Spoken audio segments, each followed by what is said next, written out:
Took the builders' rubble to start building this pier. They took it from the remains of the bombed Palestinian homes.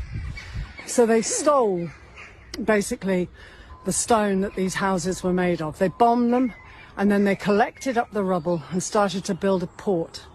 There's thousands of people lost, still missing, that are under the rubble.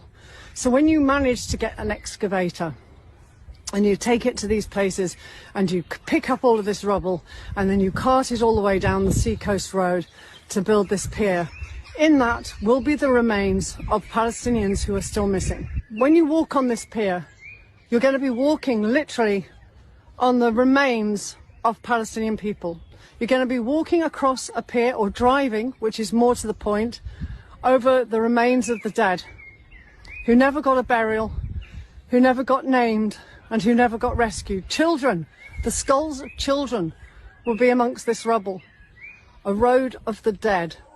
When these homes were bombed, Palestinians only had their hands to dig out their relatives, who could be heard screaming and crying for help for over 72 hours.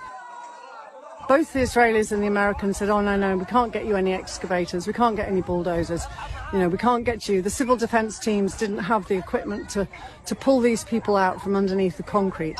And yet it took America less than 8 hours to deliver 30 brand new bulldozers and excavators and heavy machinery, all the stuff that you need to build a port.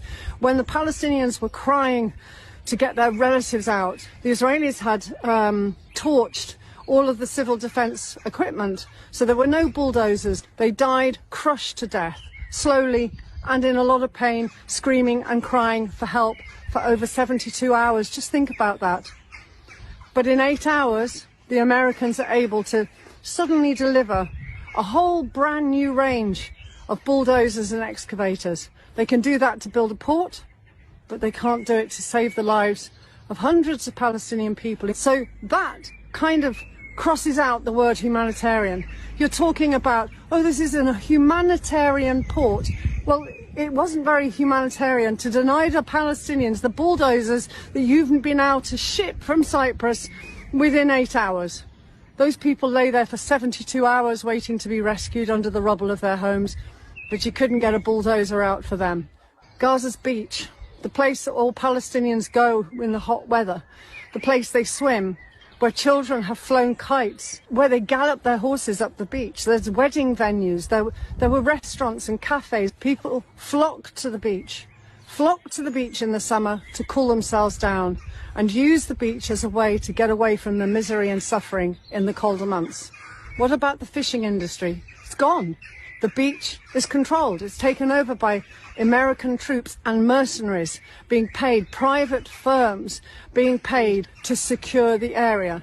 So 2,000 troops will suddenly become 20,000 troops. The whole beach is a military zone, a barracks with a controlled entry and exit point where large cargo ships will be able to moor and ship away Palestinians into permanent exile. There are so many reasons why this port is not humanitarian, but this port must go. This port cannot exist, because if it does, then Gaza doesn't exist. Thank you for listening. We've got